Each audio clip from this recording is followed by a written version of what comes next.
I'm looking for Neo. Never heard of him. I've been waiting for this day basically since Apple Silicon was announced, pretty much when this channel began, when Apple would be able to build a Mac around not just a scaled up chip from one of their iPhones, like the A12Z, which basically ran the iPad Pro and later went into the Apple Silicon Developers Kit, but straight up like an iPhone chip. And that day is finally here with the MacBook Neo. I honestly thought it was more likely to come in the form of some sort of low-cost Mac Mini. Basically, strip a base iPad of its touchscreen, chuck it in a little box like an Apple TV, and let people plug it into their telly. That could almost certainly be done for just a couple of $100 and bring so many new users to the Mac. But with desktop sales falling across the board, the MacBook Neo seems to be the answer. Is it a little bit stripped down? Absolutely. But are any of these omissions likely to be deal breakers? I'm not sure. There's one that might be for some. So what do we get? Apple has announced it today and said they've had to basically completely reimagine how to build a laptop. That kind of makes sense. So we get a 13-inch liquid retina display. Now, I would say that the bezels do look like they're slightly thicker than on the MacBook Air, but I think we can forgive that on something like this. You get the Magic Trackpad, so obviously you've got all your multi-touch that you would be expecting. You've got a Magic Keyboard, which is not backlit, but it is white like an iMac. And if you remember back, if any of you guys have been watching for long enough, if you remember back when we were looking at the redesigned MacBook Air, which became the MacBook Air M2, I think a lot of us thought we might be getting the white keyboards so that it would match those new iMacs with the brighter colours. This is where it's happened. Touch ID is an optional extra.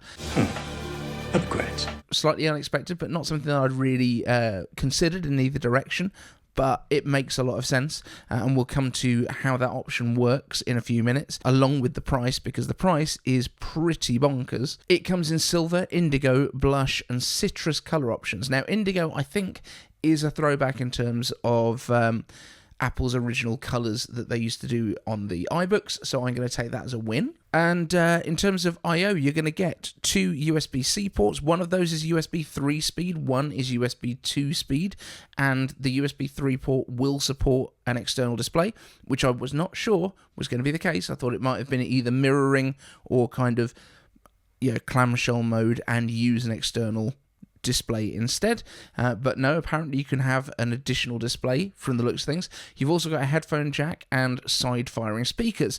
Now, I was slightly confused when I first saw this, and those side-firing speakers are little slots, and I thought it had a full-size SD card reader, which confused me, and then I realised that it didn't in the first place, so that's fine.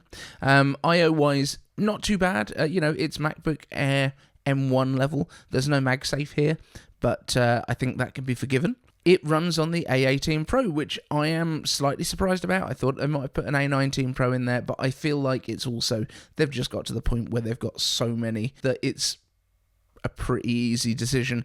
It's going to be quick enough. It's got the extra GPU cores that you wouldn't get with a non-Pro chip, so that probably does make the difference in this case.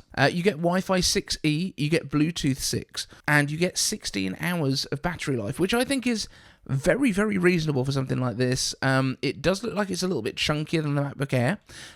It's 2.7 pounds. I haven't checked what the Air weighs, but it feels like this is a successor to that OG polycarbonate MacBook, but basically at the same price as an iPhone 17e, which impressively also gets the same amount of storage, because this thing is $599. It comes with 256 gigabytes of storage. You can upgrade it for an extra $100 to 512 gigs of storage and Touch ID being added, or for education users, that 256 gig storage version is $499. So this is a sub $500 MacBook. And let's be honest, once these things get out into the wild, it's not going to take too long probably before we start seeing that price appearing on places like Amazon, Best Buy, all of those kind of places. This is just an absolutely bonkers deal if you have never tried a Mac. And I think that is really what the target audience is for this.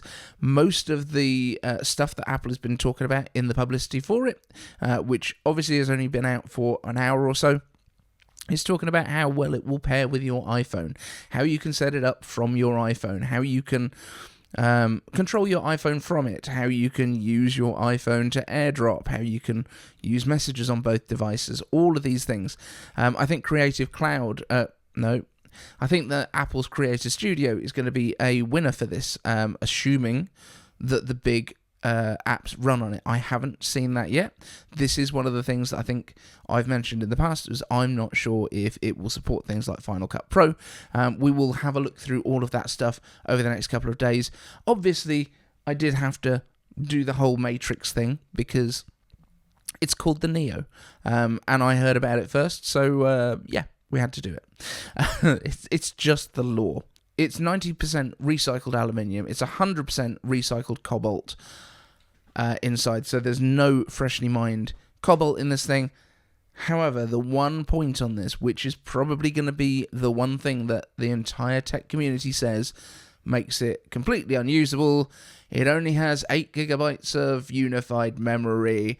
And yeah, it's a limitation, but it's also a $500, $600, at a push $700 absolute maxed out version MacBook.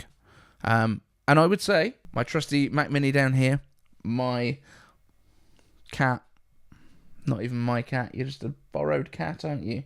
Get down. Get down. I'm busy. Wait, heretic. Get out of here. Right. Yeah, my M2 MacBook Air, my M1 Mac Mini, both are 8GB models, and they are perfectly adequate. Are they the fastest things in the world? No. But at literally no point am I finding the amount of memory is the stumbling block for me on anything. I have had no low memory warnings on either of them at any point when I'm using Final Cut, when I've been using Photoshop, now when I'm using Pixelmator Pro. All of these things open at the same time, plus Safari.